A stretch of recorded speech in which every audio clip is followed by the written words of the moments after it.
Bonjour tout le monde. Voilà, un cours un petit peu général de pensée juive, mais important, sur une analyse de la situation du mal qui est en train de s'exprimer ouvertement dans le monde. Depuis longtemps, il s'exprime, mais là particulièrement contre nous. Alors évidemment, tout le monde trouve de bonnes raisons. Les vieux démons ressortent. Il y a 1000 ans, soi-disant, on empoisonne les puits, on mangeait les enfants, je sais pas quoi, on buvait leur sang, etc. Bon, bref. Je vais expliquer comment, d'après le monde de la Kabbalah, le monde du Sod, donc pour ceux qui ont toujours pas compris, le mot Kabbalah veut dire recevoir, veut dire aussi Akbala, à savoir parallèle, c'est tout simplement les secrets de la Torah et pas quelque chose de magique ou je sais pas quoi. Je sais que dans certains milieux chrétiens, malheureusement, le mot Kabbalah est une forme de sorcellerie, truc de fou, machin, aucun rapport, d'accord? Le mot Kabbalah veut dire tout simplement les secrets de la Torah, c'est beaucoup de lumière, elles sont pas adaptées à tout le monde, il faut une forme d'initiation, il faut étudier, mais tout le monde peut étudier, ça prend un peu de temps, il y a des choses qui sont très simples, et puis des choses qui sont plus élevées, et encore plus élevées, jusqu'à l'infini. Je reviens au cours, petit cours. Nous, on sait, par tradition, que le mal, le sheker, le mensonge, a toujours une fin. On pourrait avoir l'impression que, waouh, qu'est-ce que c'est que ce monde? Le monde va exploser. Mais sachez une chose, le monde, tel que nous le connaissons, va changer, en bien, et le mal va tomber, partout dans le monde.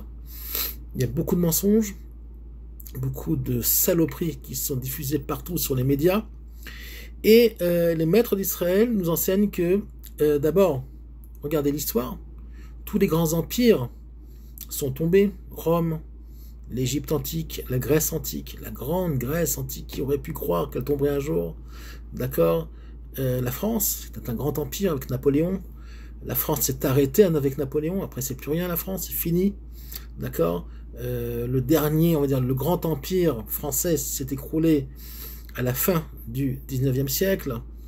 Après, ils ont vécu que de débris. Et c'est la même chose pour l'Europe. L'Espagne, l'Empire espagnol, lui, s'est arrêté bien plus tôt. Il s'est arrêté après l'Inquisition, après avoir chassé justement ces Juifs. Quelques dizaines d'années après, tout a commencé à dégringoler.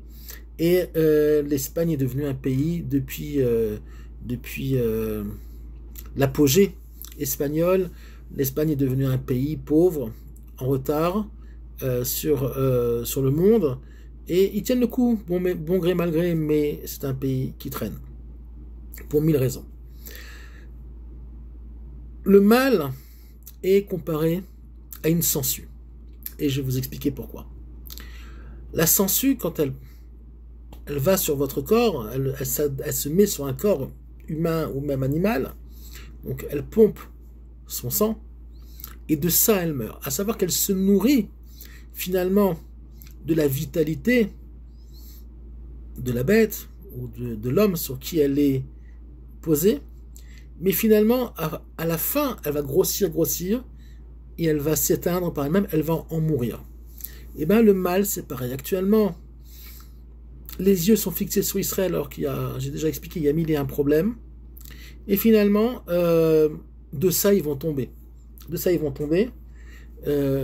Pas qu'au niveau, on va dire,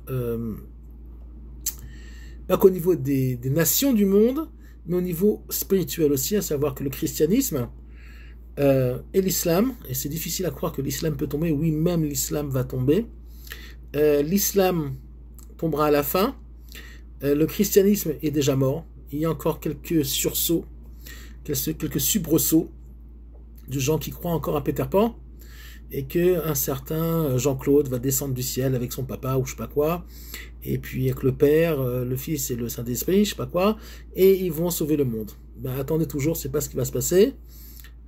C'est bien triste pour vous, parce que vous n'êtes toujours pas sorti de votre paganisme romain, qui est complètement détaché, qui n'a plus rien à voir avec le judaïsme depuis très très longtemps, et malheureusement vous en payez déjà le prix, à savoir que l'islam est conquérant, et vous vous êtes fait déjà avoir, puisque l'Europe, déjà, qui est le fief, on va dire, qui est la source du christianisme, l'Europe est en train de s'éteindre, à savoir que la civilisation chrétienne va mourir. Pourquoi? Parce que finalement, un paganisme va en tuer un autre. C'est toujours comme ça. Les forces du mal, oui, les forces du mal, et je pèse pas mes mots, les forces du mal ont cette particularité de toujours se suicider d'une certaine façon, en essayant toujours de descendre, de tuer ceux, ou d'éliminer ceux qui, comment dire, ne sont pas comme eux. Pourquoi? Parce que finalement, chacun fonctionne suivant un référentiel. Et je vais m'expliquer. Imaginez un vieillard qui a échoué avec son bateau sur une île déserte avec un bébé qu'il ne connaît pas. Mais tout le monde est mort, à part lui et le bébé. Et finalement, ce vieux monsieur, ce vieux sage, va, bon gré mal gré, faire grandir l'enfant, qui est un bébé, et va être son père, son maître, et il va lui enseigner les sciences, il va lui enseigner ce qu'il sait de l'histoire, de la sociologie, de la psychologie, etc. L'enfant va grandir. Et un jour, le vieux sage va dire à cet enfant, mais tu sais que tu es né d'une maman. Ah, je sais pas ce que c'est une maman, moi je connais pas, moi je connais que toi. À part toi, je connais pas. Oui, ben un jour, tu étais dans le ventre d'une femme. Il lui expliquait ce que c'est une femme, ce que c'était une femme, dans le ventre d'une femme, et tu étais dans son ventre, il y avait de l'eau là-bas, et tu es sorti de ce ventre-là, et puis tu as grandi, etc. Et l'enfant dit, non mais c'est impossible. Pourquoi? Il dit, c'est pas possible. Moi je sais que si je ne respire pas de l'air, je meurs, après 3 minutes je meurs. Donc c'est pas possible qu'un fœtus, qu'un bébé, pour lui c'était un bébé, un enfant, pas encore né, puisse vivre autrement que respirer. Pourquoi? Parce qu'il ne connaît pas d'abord ce que c'est une femme, il n'a jamais vu une femme enceinte. Son référentiel, c'est quoi? Le monde qu'il connaît. Eh bien, le fœtus lui-même aussi a un référentiel, et c'est pour ça que on sait aujourd'hui que les fœtus ont une vie avant de naître, ils ont un référentiel. Leur référentiel, c'est quoi? C'est la poche dans laquelle ils sont, c'est le ventre de la mère dans laquelle ils sont et dans laquelle ils grandissent.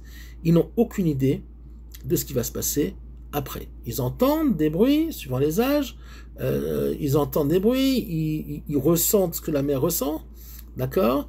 Est-ce que les fœtus rêvent? Oui, aujourd'hui c'est prouvé. Même un fœtus rêve, mais il rêve de quoi? Ça on ne sait pas, puisque on sait qu'une partie des rêves sont des rêves qui sont forcément référenciés par rapport justement à la vie courante, à nos comment dire, à nos expériences de vie.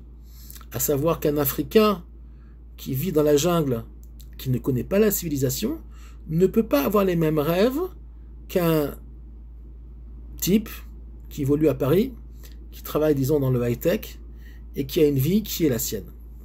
On ne compare pas l'un et l'autre, puisque chacun fonctionne suivant une culture différente, une sensibilité différente, et finalement, c'est ce qui crée dans le monde une grande, on va dire, une grande dissociation entre les nations, une grande incompréhension entre les nations, pardon.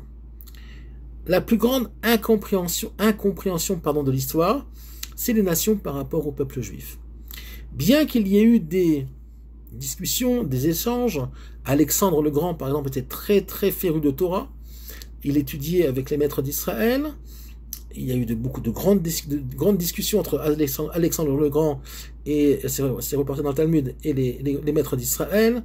Les philosophes aussi étaient en contact, les philosophes grecs étaient en contact avec les prophètes d'Israël, et il y a eu de grandes discussions, de grands échanges respectueux, mais ça reste des individus, on va dire,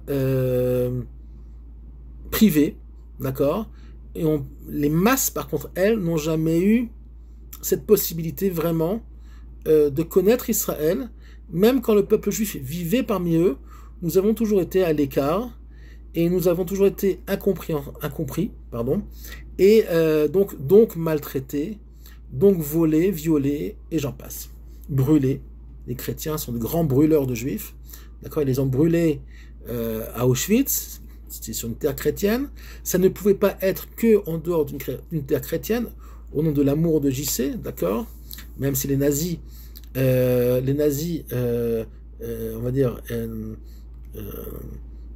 n'étaient pas, si on peut dire, des grands religieux chrétiens, mais malgré tout, ils étaient le fruit d'une civilisation très chrétienne, très antisémite.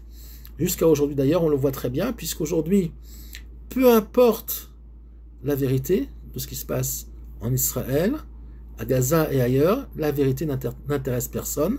Pour qu'une vérité puisse naître, éclore, il faut que finalement les gens veuillent déjà être ouverts. Alors il y en a qui le sont, mais très très peu, veuillent être ouverts finalement à une possibilité qu'on se trompe, ou une possibilité que le Hamas biaise les informations et que tout est grand mensonge. Mais non.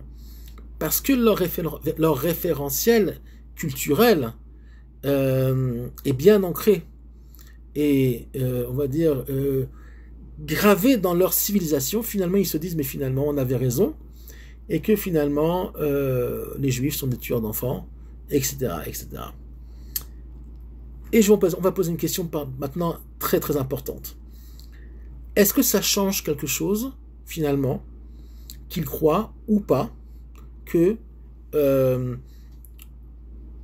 finalement c'est le Hamas qui est coupable de ce qui se passe à Gaza et pas de Tsahal? Alors non, ça ne change rien. C'est comme l'enfant qui dit non, moi je ne crois pas que la femme existe, je ne crois pas qu'un enfant puisse vivre dans le ventre d'une mère. Est-ce que ça va changer le fait qu'il y a des mères dans le monde entier qui donnent naissance, et que oui, il y a des millions de fœtus qui grandissent dans les ventres de leur mère et puissent naître un jour quelque part dans une civilisation en dehors de l'île dans laquelle ils se trouvent? Ben non, ça change rien. Il peut ne pas croire, c'est pas ça qui va changer la donne. Eh ben c'est pareil. Le fait que la civilisation européenne actuelle ne croit pas ce qu'Israël dit et préfère croire le Hamas ne change rien. Et je vais vous expliquer pourquoi. Ça change rien parce que de toute façon, ce qui doit arriver dans le monde va arriver. Oui, le maître du monde va frapper. Vous allez voir très bientôt. Le maître du monde va commencer à frapper l'Europe, va commencer à frapper aussi les États-Unis et d'autres pays. L'Iran est déjà en train de s'effondrer. Et tous ceux qui ont fait du mal à Israël, verbalement, économiquement, physiquement, vont payer un prix dont ils n'imaginent même pas encore les conséquences et, on va dire, le volume du malheur qu'ils vont entraîner sur eux-mêmes. C'est très triste, c'est très dommage pour le monde, parce que malheureusement, il y a des prophéties sur lesquelles on peut se baser, sur lesquelles on sait que 2/3 de l'humanité va disparaître. D'accord? Alors j'espère pas. Sincèrement, j'espère pas. J'espère que les gens vont se réveiller, que la vérité, pour eux, va jaillir et qu'ils vont changer de disquette. Parce que sinon, de toute façon, quoi qu'il arrive, la vérité va sortir. Et elle va sortir avec perte et fracas. Et ça va faire beaucoup de mal au monde entier. C'est bien dommage.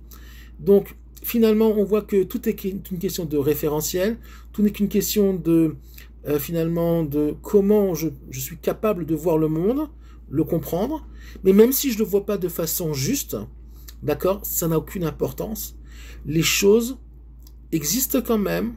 Je ne crois pas dans la Torah, d'accord, mais nous on sait très bien que la Torah, elle est émette, que la Torah elle est divine, qu'elle a été donnée au mont Sinaï, on en a la preuve, ceux qui étudient la Torah le savent, la Torah n'a pas pu être écrite par des hommes, d'accord.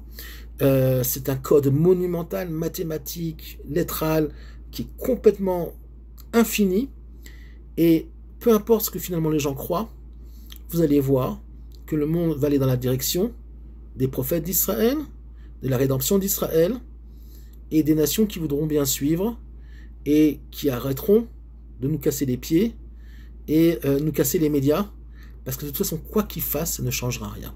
À très bientôt.